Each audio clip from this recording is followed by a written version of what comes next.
Power of Purpose. So this is a new talk. I wrote this talk this year. I've already delivered it a few times. I did it at Lean Agile London. Carl was there. I think it might be why he invited me. We'll see. Right, a little bit about me, the obligatory quick intro. I've been in, I guess, this field for longer than I care to think about. Best part of a quarter of a century. I know you wouldn't think it to look at me. I'm mostly in engineering. These days, I kind of sit at the intersection of engineering, agile, and communities. That's really a lot of what I do. I have a number of different roles in my day job. I'm in financial services. I work for an Atlas Group. But beyond that, I also have a number of other voluntary pursuits and interests. I like to keep it fresh. I like variety. I get bored easily, basically. So I like to do different things. So I'll be talking about some of these things later on. But quick intro about me. So what are we covering today? This is really my talk. So I'm going to do a bit of scene setting, give you a bit of context. I like to do that at the start. Then I'm going to be talking about something called social leadership, which is something I talked a lot about in 2021. So I'm building on some of those ideas based on more things that I've learnt. I'm then going to flip a little bit and start to explore more around this idea and concept of power, which is quite interesting in the context of social leadership. I'm then going to be thinking a little bit about what does that mean in terms of purpose. And then I'm going to bring it together with some personal reflections, what some of this stuff means for me, with a few closing thoughts, and hopefully we'll have time for questions. If we don't, that means I screwed up my timing, but you can catch me later over the rest of the day. Anybody recognise this? You know, a few hands, yeah. Golden Circle? Yeah, so this is Golden Circle. Don't worry, I'm not going to be talking about the Golden Circle.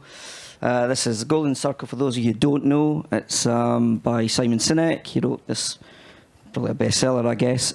Start with why. I like to start with the why. Why do we do anything? You know, we should stop and ask ourselves that question. The reason I'm doing this talk is because I had a lot of reflections in 2021. As many of us did, it was a pretty hard year. I'm going to talk about some of that later on. And I actually wrote an article about it online, and I got some really positive feedback, and people were really interested in what I was talking about. And I thought, this might make an interesting talk. So I turned it into a talk. But it is my journey into some of these areas, and as I say, it's some personal reflections. It's a bit of a personal journey as well. So that's really why I'm doing it, and I'm building on my previous talk, which was called How Social is Your Leadership? So it's a build on that, right? But as I say, before I can really get into anything else, I think it's important that I set the scene with a little bit about what social leadership is, for those of you who don't know. So what is social leadership? So before I can really talk about social leadership and the role of social leaders, I have to really start with what the social age is, because that really gives us a context for social leadership. So social age is where we are now. That's where we are right now. We've been in other ages in the past. So really, when I start to talk about this in context, I usually start the manufacturing age. Obviously, we go further back than that with the Bronze Age and the Iron Age. I don't know if I got that the right way around. I'm sure somebody will correct me later.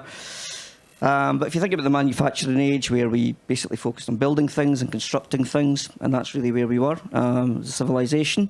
We then moved from there into the knowledge age, which was much more around knowledge, acquiring knowledge. Literature was important. We then kind of evolved and emerged into the digital age, and a lot of us understand the digital age. Some of you have got kids in this room. Your kids are digital natives, so they don't know a time before, technology and these things we carry around in our pockets, right? So that's kind of where we were. But we thought that was the end of it, and we thought technology, we've got it. There's nothing else to think about. But that's not the case. So from the digital age, where we moved from, mainframes to, desktop PCs, into smartphones, we've kind of evolved into the social age. And the social age is much more around how we communicate and how we engage and how we socialise and share ideas and how we derive meaning. And that's really where we are now. So this is the social age, this is the age we're in. And it's changed the way we live and work. I mean, that kind of goes without saying. I'm sure nobody in this room would disagree with that. And really the idea here is, I could pretty much do my job from anywhere, I reckon. I mean, I can't in some ways due to corporate policies and various other things, but I could, right? I could. And many of us in this room probably could. So it's changed the way we kind of live and work. we talk a lot more about the democratization of communication now, right? Because you could literally say anything. You know, I'm active on a number of social media channels, and I tweet a lot. I've been tweeting a lot today for the conference, etc. But most of us can just share our ideas, and we're actually overwhelmed by content, aren't we, right? So we've got to make deliberate choices about what is of interest to us, what's relevant for us, and how do we derive meaning from things that do matter to us. So a lot of that sense making, you know, if you know Knevin and, you know, Dave Snowden's work, he talks a lot about sense making. So communication's everywhere, right? We're drowning. And then we move into this idea of the social contract. So if you think about communication, it's everywhere, and how we build relationships with one another. And this idea of the social contract. So social contract's changed. It's changed a lot for many of us. It's changed with our employers. So you take the younger generations, they have very different expectations of how they want to engage with their employers than we did. Certainly that I did when I started work. You think about millennials, and a lot of that's driven by their values and where they find employers who share their values. And I'm going to go on to talk a lot more about purpose. So social contract, then the social capital. So social capital, just to try to give you a bit of a definition there, is really about how we leverage our relationships and our communities and our networks, right? And all of this has given rise to the social leader. And social leaders have high social capital, right? I'm going to talk in the next slide more about their characteristics and behaviours. But that's what's happened. In this age, some have emerged as what we would class as social leaders. And it's social leaders who are really adept at helping create social spaces through social learning. So Emily talked a little bit about that earlier in some of her ideas. And if you think about what that means in the context of our organisations, you might think about communities of practice. Emily's got a great book on that. I've got a copy in the house. You should read it if you haven't. And there's other things too, you know, things like world cafes, you know, and doing fishbowl type meetings, that type of thing. So I did a workshop in Agile 22 in Nashville in the summer. That was about world cafes, how to introduce them into enterprises. That's what I was talking about. And then communities. So you take these messages into communities, you share them, and that's how you kind of try to bring people together to build consensus. We're going to be talking more about that. So talk there about the rise of the social leader. So what I mean by that, social age has given rise to that, as I just mentioned. So what are the typical characteristics of a social leader? Social leaders have high social capital. Ultimately, that means for me that they're very, very good communicators, strong communicators, and great relationship builders. That's what social leaders tend to be. And they have other typical characteristics and traits as well, right? So if you think about ideas like kindness, fairness, humility, grace, right, they've come more into, you know, they're more common now, and they're things that we typically see in some of our leaders, and new flavours of leadership, but they were not things we associated with leaders in the past, right? So if you think humility is a good one, we often look at those who are, you know, who have greater humility, and we see them as greater leaders because they're more human. So these are much more human-centric sort of ideas. And the thing I'm going to go on to talk about later is the authority is built through reputation. So that's quite an interesting concept, and I will be coming back to that. So that's some of the characteristics. And through those characteristics, these are some of the behaviours we often see. So I talked a moment ago about high social capital. So social leaders are very, very good collaborators. They help enhance collaboration. They help nurture and develop communities. And if you think about some of the things on the left there, you know, fairness, etc., kindness, they're often the ones who are fighting for social justice, that type of thing. You know, they're the ones who are driving for greater diversity, equality, inclusion in our workplaces. And as I said earlier, they're creating social spaces, and they're great storytellers, right? They're great corporate storytellers. And you need people to do that. I'm going to walk through a journey shortly. And above all else, social leaders are leaders who understand the importance and need to create other great leaders, right? So that's what social leaders are all about. So I came by this model in 2021 where, so in my role, in my day job, I work across a large global enterprise in engineering, and I'm in the people skills culture space, as I mentioned in my intro. And we have thousands and thousands of engineers across this large global organisation in different domains, different franchises, and we talked earlier about silos and hierarchies. All of that stuff exists in my organisation, right, because of the sheer size and scale of it. And in those different business units, the culture's different, the ways of working are different, right? So I came by this model, the NET model. It's by a chap called Julian Stodd. I know him quite well. I've got a number of his books. He's spoken at my meetup in the past. He's a thought leader in this space. And this NET model I really love, because this NET model helps us to understand the journey that social leader might go on to practice these sorts of behaviours. It's called the NET model because of its 3 primary dimensions. You've got narrative, engagement, technology. You start with the narrative. So really, what story are you trying to tell? What's the vision here? What's the idea? You create the content that you need. And then you think about the story that you want to tell. I do this quite a lot in my day job, because it's part of how I try to communicate and land ideas and messages to bring people together. And then you start to think about how you're going to share it. Through what channels are you going to share it? What channels of communication are open to you? That's where you move into engagement. Right? Move into engagement.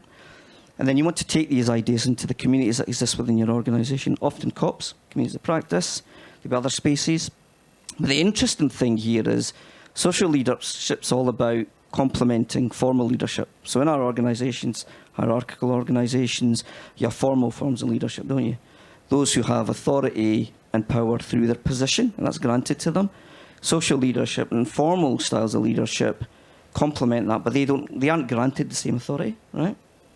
So they have to find other ways to actually get their ideas to land and get people to support what they're trying to do, and they do that through narrative and effective engagement, taking their ideas into communities. And through that, when you take ideas into communities, you often get the opportunity to reach audiences you might not ordinarily reach. And through that, you tap into unheard voices, right? Because usually in these communities, there are voices who don't have other channels or means of engagement, right? So when you go into those communities and share ideas, that's what happens. I guess when you if you do a talk at a meetup or something, it's the same sort of idea, right? And through that enhancement and, effective communication, the idea builds, the reputation of the idea builds, the leader's idea builds, and that's how they gain authority. And the reputation grows, and if the message is compelling and the narrative is strong, what happens in these communities is these ideas get amplified. And then really what you want to do is you continue to build on that by effectively leveraging the technology platforms at your disposal to co-create, to build consensus, and again, to tap into social capital and build effective collaboration. So that's really, and of course what I like about it is it's cyclical, right? So you iterate, you keep doing it. You don't do it once, you keep doing it and you keep getting better, and you learn more as you try more things. So it's a test and learn thing. Most of you will be familiar with that in your day-to-day agile work. So that's really the NET model, that's what it's about. And it's a great effective way for leaders to build and practice social leadership type behaviours that I talked about in the previous slide. But interestingly, when all of this, I started to think, well, what role does power play? Because informal styles of leadership, they don't have formal power, right?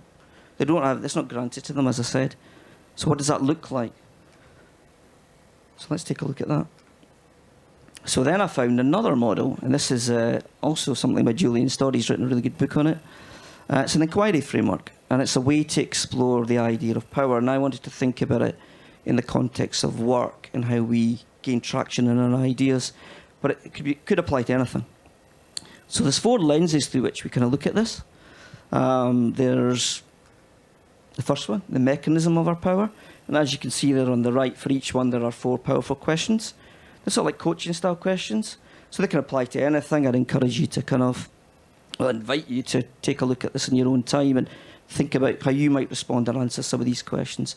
So when I've kind of looked at it, I've thought about these in different ways. And every time I've done this talk, I've often looked at the questions differently or asked different ones, or posed them to the audience differently. So what can we achieve alone? In my view, not a great deal. Can't achieve a great deal alone. I think it's fair to say, I don't know who originally said this, but if you want to go fast, go alone. If you want to go far, go together. Have you heard that before? Some of you heard that? Yes, I think that's really applicable there. What about what limits our power? Usually what limits our power in my kind of reflections and experience are our own self-limiting beliefs. Right? Our own self-limiting beliefs. I suffer from imposter syndrome. So it's quite difficult for me to come up here and do this without sort of preparing myself. I talk at conferences quite a lot, but still, every time I do it, I've got to get into character almost, right? The impact of our power. So this one's quite interesting as well. So what good can we do? Right. So I talked earlier about social leaders and social justice and all these sorts of ideas. We can do a lot of good in the world, right? So I'm fortunate enough to work in a purpose-driven organisation, right? And we do a lot of work to diversify the tech skill workforce. We run a number of reskilling programs. We do a whole bunch of stuff there to try to help underprivileged sections of society to break into the sector. We do that through a number of different means, and that's something I'm involved in, and some of the initiatives that I support. And it's a great thing to be part of. And in fact, this year we won the National Diversity Award, right? So, yeah, we have lots of opportunity to do good. What harm can we prevent? Yeah, it's quite a difficult question. But for me, it's perhaps looking at things like I burnt out some years ago. I don't know if anybody else here has ever experienced that. So I didn't realise I had, but I had. And eventually I realised after I did a bit of research and spoke to other people, and it was hard going. But now when I coach and mentor, I do quite a lot of that, I look for signs in that in others. Because I would hate to see that happen to other people, because sometimes it's quite difficult to recover from that. So I see that as an opportunity where I can prevent some harm. Right? So that's just one example. You've probably got others in your head. The shape of your power. So when I start to look at this is more like, well, what shadow can be cast, right? Heard that expression before? Shadow can be cast, right? So in this one, I tend to sort of think about number 4. What has been given to us? Opportunity. We're quite privileged. We've got lots of opportunity to do good in the world, like I mentioned earlier. I think that's really where it sits for me. And the fragility of our power, right? This one's quite challenging. Kind of twists my melon quite a lot when I think about it. I don't know if you know that phrase. Yeah, but it's a hard one. So, number 3, what do we fear? Well, I might fear that this talk isn't landing with any of you. But joking aside, vulnerability, right? There's a lot of vulnerability out there. How does that show up? We talk about our leaders being great leaders when they do, from time to time when it's appropriate to do so, share their vulnerabilities, right? Most of you, I'm sure, might be familiar with Brené Brown's work. I'm a big fan of Brené Brown. A lot of that sort of stuff, but you've got to think about these things. Because really that's about self-awareness, greater self-awareness, and self-mastery, which is something I also talk about. Right? So that's a framework. I invite you to think about these questions in your own time. I will share the slide deck around.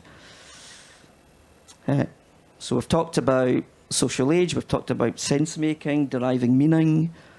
We've talked about social leaders, the role they play in enterprises, and social leaders challenge the status quo.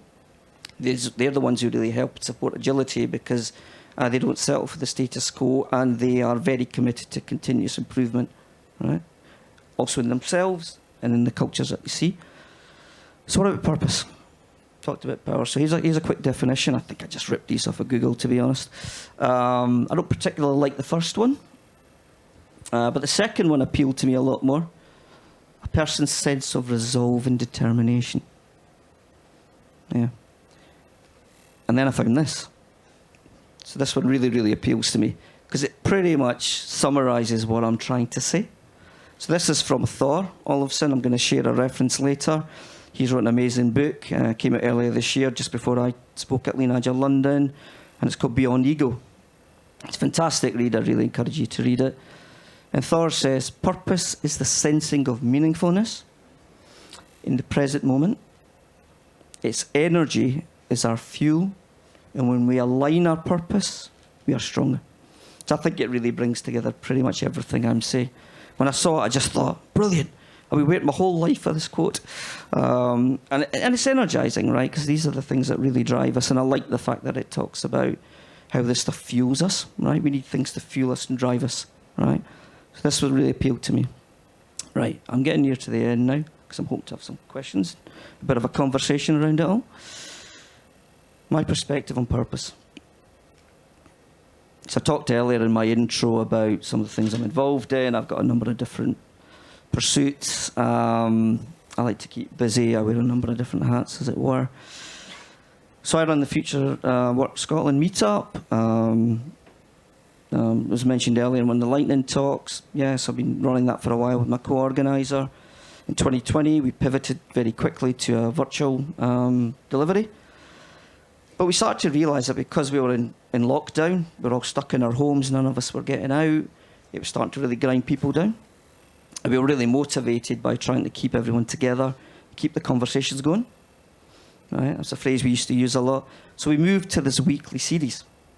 We started to do this every week. I was hosting an event every week for the whole of spring and summer. And we were lucky, there were a lot of speakers very generous with their time, and Dan, I don't know if Dan's around, but I think he's away writing his talk. So Dan spoke at my meetup, others have, Lisa Atkins, Dana Larson, the list goes on and on. But we were driven and motivated by the purpose of that. How do we keep ourselves going? How do we support one another? How do we get through all of this together? Right, so that really drove me and motivated me. And then the bottom there, we did the Global Festival. So this was to mark the 20th anniversary of Agile. So myself and a number of others, and we started out with a few of us friends in Scotland. Scott Severite, some of you might know him, he's a good friend of mine. Myself, him, a few others. We thought we should really mark the 20th anniversary of Agile. And there'd been a 10th year anniversary. We spoke to some of the original manifesto authors, what would we do here? We got their blessing. So we thought about doing a festival, kind of built on the idea of the Edinburgh Festival, right? But we wanted to really make it free. We wanted to sort of decentralise it all. And we wanted to get the whole of the global community involved. And we worked together. It was a self-organising team, Nigel. It was an amazing experience. Shelby's not here. She couldn't be here. She was involved in that as well. She's a good friend of mine. And over the course of 2021, to mark the festival anniversary, we had a whole series of events happened over the course of February, and we saw over 800 events take place across the globe. But sometimes I stopped to reflect on how that happened and why that happened. And really, again, that was all driven through our motivation, our purpose, and our desire to bring the global Agile community together. Because that's really what it took to get everybody inspired and involved and want to contribute to this. And everything was free. There was no cost attached. It was just people giving their time. I attended 50 events that month. I don't think I'll ever do that again in my life. I don't know how I could. I'll probably break. But no, that's exactly what we did. But it was that drove us. It felt like a 24/7 thing. But it was that sense of purpose that really drove us. And of course, we had COVID itself. I'll come back to that in a sec. This is really where I come to when I start to think about concluding what I'm trying to say. So what I started to realise and how I feel about this is it's our purpose that gives us power. Right? That's how I feel, right? I've been doing this 25 years. And I'm at that point where I'm really, really motivated by a lot of what I'm doing. Based on what I just said about, the Agile 20 Reflect Festival, the global festival. I really like this from Elon Musk. Apologies to any folk in the room who are not fans of Elon Musk. Passion and purpose scale. Always have, always will. Every movement, every revolution is proof of this fact. And when I saw that, I thought, yeah, that really, really, really explains, encapsulates for me what Agile 20 Reflect, the global festival, was all about. And COVID. So a lot of us were affected by COVID. Sadly, I lost someone close to me because of COVID, which is one of the reasons I also did this talk and wrote the original article. It killed my brother-in-law, one of the early variants. My sister's now a widow. She's bringing up 2 teenage boys on her own. It's been very, very difficult ever since that happened. She lives down in Yorkshire, so I used to go down there quite a lot and try to balance, my commitments and my work. I've got 3 children, family life demands. I'm involved in all these other things. It was a lot to juggle. It was a hell of a year, 2021. But it reminded me, that we were faced with our own mortality. When you see that and you get that close to that, that's kind of what it felt like, and it was a real eye-opener for me. I don't know many Hindi speakers in this room. There's a phrase, it goes, "Kal ho na ho." It's actually a famous Bollywood film called that, and it translates loosely into tomorrow isn't guaranteed, tomorrow isn't promised. And that in itself, after all that happened, also motivated me, a lot to say, look, come on, man, you need to give your own. You might not wake up tomorrow. You give your best every single day. Whatever you're doing, do it 110% of your commitment. And I've been doing that ever since. I'm completely and utterly motivated by everything I do. The moment I jump out of my bed, I'm a morning person, so I jump out of my bed. Apologies to any people who are not. yeah, so that was my reflection. So I'll leave you with some closing thoughts. No, these are not my high school grades. But I thought about it like this as my further perspective and extension of these ideas. We always have a choice. We talked earlier about opportunity. We have a choice. We all have a choice. To take action, we should act. We should always act purposefully, intentionally, deliberately, to do good in the world, to play our part in that, and hold ourselves accountable. I hold myself accountable every day for whatever it is I'm doing, whatever I'm involved in every aspect of my life. I like to leave everybody with a call to action at the end, so you get one too. Have you found your purpose? What motivates you? What drives you? Because I found that when you find your purpose, you're likely to do the best work of your life. And that's where I am now, after 20 odd years. I'm really enjoying what I'm doing. I'm really motivated by it. I'm really committed. I'm driven by the outcomes I want to achieve. So if you haven't found it, it's never too late. But go on that exploratory journey. Maybe use the inquiry framework that I introduced earlier. Pose yourself some of those questions. Do a bit of self-reflection. It really has made a difference in my life. Further reading, if you want to learn more about some of this stuff and immerse yourself in more than I can cover today in this 35-minute talk, I think it is. Julian's work. So a lot of my work is derived from Julian's work. I've been practicing it, trying to understand the ideas. How can they be applicable in the workplace? Julian's Leadership Handbook's a fantastic read. Straightforward. It talks a lot about sense-making, communities. What does all this look like, and how can we apply it, and what does social leadership look like in the context of the social age? All the stuff I introduced earlier. Second one is his more recent work on power and potential, and it's in that guide that he talks more about inquiry framework and the idea of power and how power helps with our potential. So yeah, I've studied that a lot more as well. And I quoted Thor earlier. So yeah, fantastic read. Yeah, I would definitely encourage you to look at that, because I think it's Ari van Bennekom. He's one of the original co-authors, so I know Ari a little bit. And he talks about leaving your ego at the door. So yeah, beyond ego. I think I'm at the end now. Yeah, if you want to keep in touch, yeah, you're welcome to reach out to me. I'm pretty active on LinkedIn. I tweet quite a lot. You might have seen I've done a lot of that today. That's my meetup, Future Work Scotland. If you're into that sort of thing, we cover all sorts of things across a broad spectrum of work. How work continues to evolve. And yeah, I'm active in the BCS in a number of different capacities. And they're, by the way, if you don't know, they're the industry body for tech. That's who they are, but they're a UK professional body, but they have a global membership of some 63,000 people. So yeah, if you want to stay in touch, you're welcome to do so. I don't bite. I've come to the end now. I think all that remains is for me to thank you for your time. I hope that was useful. I hope you got some inspiration from it, and you'll take away and explore some of these ideas yourself. And yeah, happy to take any questions.